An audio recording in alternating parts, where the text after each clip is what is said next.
हाय बच्चों, कैसे हो आप सभी। आई होप आप सभी एकदम बड़े हो गए। बच्चों, आज मैं फिर से आप सभी के लिए लेके आ गया हूँ स्वर्ण नवोदय विद्यालय की तैयारी कर रहे हैं उन बच्चों के लिए इंपॉर्टेंट क्वेश्चन। ठीक है, आज की वीडियो में आपके लिए 10 इंपॉर्टेंट ऐसे क्वेश्चन कर रहा हूँ जो आपके क्या है एग्जाम में पूछे जा सकते हैं। ठीक है, आपके हर साल इस तरीके के क्वेश्चन है एग्जाम में पूछे जाते हैं एंड 2026 में आप सभी का पेपर होगा उसमें भी पूछे जाएंगे। ठीक है, इसलिए बच्चे वीडियो को एंड तक देखते रहिए एंड चैनल को सब्सक्राइब कर लीजिए अगर आपने हमारे चैनल को सब्सक्राइब नहीं किया है तो, क्योंकि जवाहर नवोदय विद्यालय की एकदम बिल्कुल फ्री में तैयारी हमारे चैनल वीके पाठशाला पर हो रही है, इसलिए हमारे वीके पाठशाला चैनल को सब्सक्राइब जरूर कर ले। और कुछ अधिक जानकारी लेना चाहते हैं आप नवोदय से रिलेटेड तो हमारे दिए गए नंबर को, हमारे दिए गए नंबर पे क्या है कॉल कर सकते हैं। ठीक है बच्चों, चलो बिना टाइम गए हम स्टार्ट करते हैं क्वेश्चनों को। देखिए, पहला क्वेश्चन है एचसीएफ से आपका क्वेश्चन है। क्वेश्चन क्या कह रहा है, 45 और 60 का महत्व तब बताइए, यानी कि एचसीएफ बताइए। ठीक है, एचसीएफ बताना है 45 और 60 का। देखिए, एचसीएफ निकालते हैं तो किस तरीके से निकालते हैं, एक सिंपल सा मैं आपको मेथड बताऊंगा, उस तरीके से आप बड़ा ही इजी तरीके से निकाल सकते हैं। देखिए, यहाँ पर देखिए, यहाँ पर सबसे छोटी संख्या क्या है 45। 45 को हम बाहर रखेंगे और बड़ी क्या है 60, तो हम 60 को अंदर रखेंगे। सिंपल सा क्या देना है आपको, भाग देना है। भाग दोगे क्या आपका एचसीएफ निकलेगा। कैसे, मैं आपको बताता हूँ। 45 की भाग देंगे तो 45 एकम 45, क्योंकि दूनी पे तो जा नहीं सकता इसलिए एक पे ही जाएगा, क्योंकि 45 90 होता है। एक पे जाने के बाद 60 में से 45 घटाएंगे, आपको पता है यहाँ पर रखने के बाद फिर भाग देते हैं, भाग देने के बाद फिर घटा देते हैं। घटाने के बाद आपका कितना बचेगा, देखिए 0 है ना जाने का, 1 दे देंगे इधर तो 10 हो जाएगा। 10 में से 5 जाएगा, 5 आ जाएगा। इधर 6 था, 1 इधर दे दिया, इधर कितना बचा 5। 5 में से 1 जाएगा, यानी सॉरी 5 में 4 जाएगा तो कितना बचेगा 1। ठीक है, यहाँ पर कितना बच गया 15।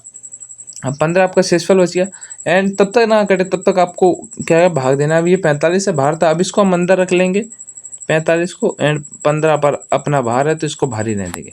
15 के पहाड़े में 45 आता है कितनी बार में, 3 बार में। ठीक है, 15 तियाँ 45 होगा, यानी कि यहाँ पर माइनस करेंगे तो 0 आ जाएगा। तो बाहर आपका जो है भागफल है वो आपका एचसीएफ यहाँ पर होता है, कितना हो जाएगा 15 आपका एचसीएफ हो जाएगा। ठीक है, आपका क्या होगा राइट आंसर, 15 आपका राइट आंसर हो जाएगा। अगर यहीं पर देख लीजिए बच्चों, अगर यहाँ पर ये 45 से पूरा कट जाता, अगर यहाँ 60 की जगह 90 होता और यहाँ पर देखिए 45 होता तो 45 से ये पूरा कट जाता है, 45 दूनी 90, तो 45 से आपका राइट आंसर हो जाता है। यानी कि भाग देते रहिए जब तक ना कटे, इसको अंदर रखना है, यानी कि जो इसको अंदर रखते जाना है और जो शेषफल है उसको बाहर रखते जाना है, भाग देते जाइए। इस तरीके से आपका क्या है एचसीएफ निकाल दिया जाता है। जो पूरा कट जाए, कटने के बाद जो भागफल है यानी कि जिससे हम भाग देते हैं भाजक है, वो क्या हो जाएगा आपका, वो आपका एचसीएफ हो जाएगा। ठीक है बच्चों, एंड देखिए यहाँ पर देखिए ऑप्शन नंबर बी है, यानी कि 15 आपका राइट आंसर है।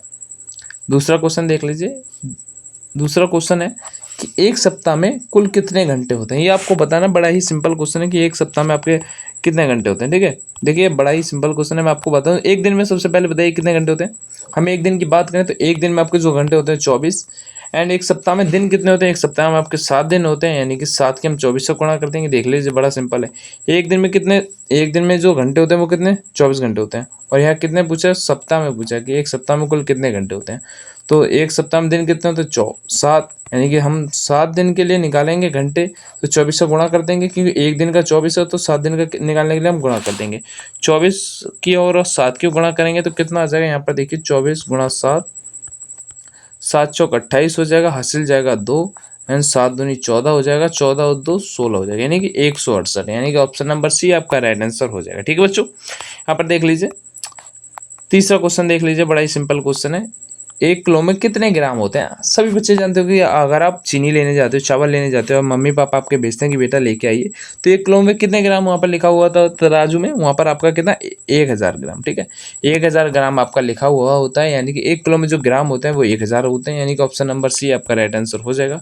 अगर बच्चों क्वेश्चन समझ आ रहे हो तो चैनल को सब्सक्राइब जरूर कर लीजिए। ठीक है, एंड यहाँ पर देख लीजिए 1000 है, देखें यहाँ पर भी दे रखा है option number C 1000 right answer है। हल्का सा नीचे करोगे, चौथा क्वेश्चन देखिए। चौथा क्वेश्चन है सबसे छोटी 2 अंकों की संख्या कौन सी है।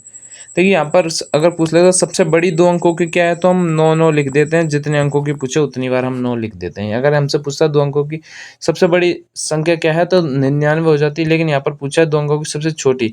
आप देखोगे तो 2 अंकों की सबसे छोटी है तो 1 और 0, यानी कि 10 आपकी 2 अंकों की सबसे छोटी संख्या है। अगर यहाँ पे पूछ लेता 2 अंकों की यानी कि 3 अंकों की सबसे छोटी संख्या तो 1 लिखते हैं, 2 0 लगा देते तो 3 अंक हो गए। ठीक है, इस तरीके से आपकी सबसे छोटी संख्या बनाई जाती है, क्योंकि 9 देखें 10 से छोटा क्या है 9, 9 तो 1 अंक की है, लेकिन 2 अंक की पूछा है तो 10 आपकी सबसे छोटी संख्या हो जाएगी, यानी ऑप्शन नंबर डी चौथे का राइट आंसर हो जाएगा। ठीक है बच्चों, यहाँ पर देख लीजिए 5वां क्वेश्चन है, बड़ा सिंपल सा क्वेश्चन है। यदि एक बिस्किट 5 रुपए का है, आपको पता है पार्ले जी आपका सिंपल सा 5 रुपए का आता है, ठीक है। पार्ले जी कितने रुपए का आता है, सभी बच्चे खाते होंगे, हाँ 5 रुपए का आता है, ठीक है। एंड यहाँ पर कह रहा है कि 9 बिस्किट कितने की कीमत क्या होगी। एक बिस्किट यानी कि एक बिस्किट का कीमत जो है 5 रुपए है, तो 9 बिस्किट का कीमत क्या होगा ये आपको बताना है। देखिए बच्चे, अगर आप एक बिस्किट लेने जाते हैं तो आपको 5 रुपए का मिलता है, एंड आपको मम्मी पापा कहते हैं बच्चा जाओ 9 बिस्किट लेके आओ, तो आपको कितना रुपए देना होगा। एक बिस्किट का जो मूल है वो 5 रुपए है, तो 9 का निकालने के लिए आपस में गुणा कर देंगे, ठीक है।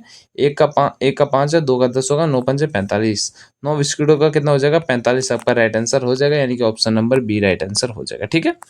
5 रुपए का एक बिस्किट है, 9 बिस्किटों का निकालने के लिए आपस में गुणा कर देंगे 45, यानी कि ऑप्शन नंबर बी आपका राइट आंसर हो जाएगा। बच्चों क्वेश्चन समझ आ रहे हैं तो चैनल को सब्सक्राइब जरूर कर दो, वीडियो को लाइक कर दें, ज़्यादा से ज़्यादा इस वीडियो को शेयर कर दें, ताकि सभी अच्छे इंपॉर्टेंट क्वेश्चन देख पाएं और नवोदय की एकदम बिल्कुल फ्री में तैयारी कर पाएं, ठीक है। यहाँ पर देख लीजिए 5 मीटर में कितने सेंटीमीटर होते हैं, ये आपको बताना है कि 5 मीटर है उसमें सेंटीमीटर कितने होते हैं। तो मैं आपको बता दूं, 1 मीटर है, 1 मीटर में आपके सेंटीमीटर होते हैं कितने, 1 मीटर में जो सेंटीमीटर होते हैं 100।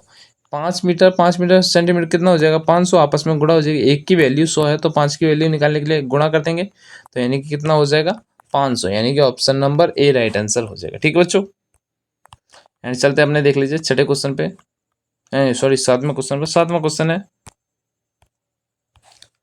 2/3 लिखना है। 2/3 का मतलब होता है गुणा, और 30 लिख देना है, ठीक है। बड़ा सिंपल सा क्वेश्चन है, जहां भी कहा जाए का मतलब गुणा होता है, ठीक है। 2/3 गुणा 30, ठीक है, इस तरीके से करना है। 3 ये बटे में है, ये ऊपर है, ये कट जाएगा, 3 एकम 3 और 0 का 0, ठीक है।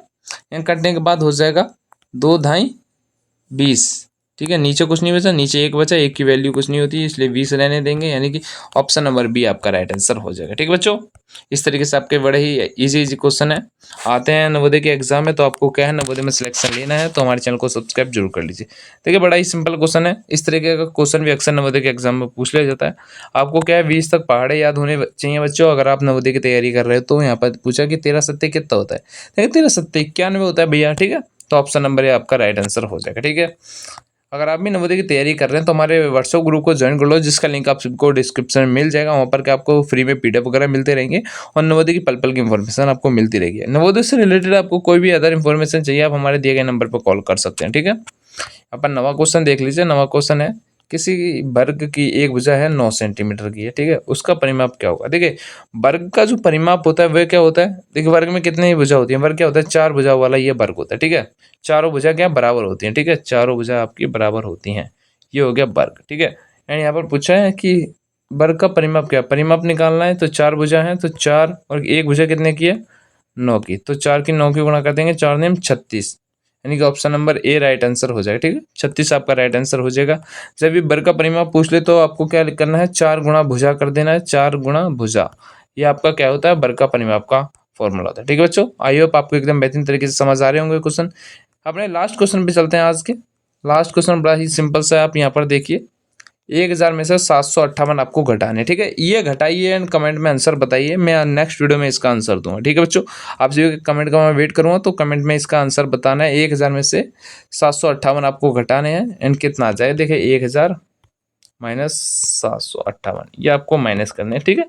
आप जल्दी जल्दी इसका जो आंसर है कमेंट में बताइए, ठीक है बच्चों। वीडियो अच्छा लगे तो वीडियो को लाइक करते हैं। ऐसे ही नवोदय की फ्री में तैयारी करने के लिए हमारे चैनल वीके पाठशाला को सब्सक्राइब जरूर कर लो। नवोदय से रिलेटेड कोई भी इन्फॉर्मेशन आपको चाहिए तो दिए गए नंबर पर कॉल कर सकते हो, ठीक है बच्चों। तो जय हिंद, जय भारत।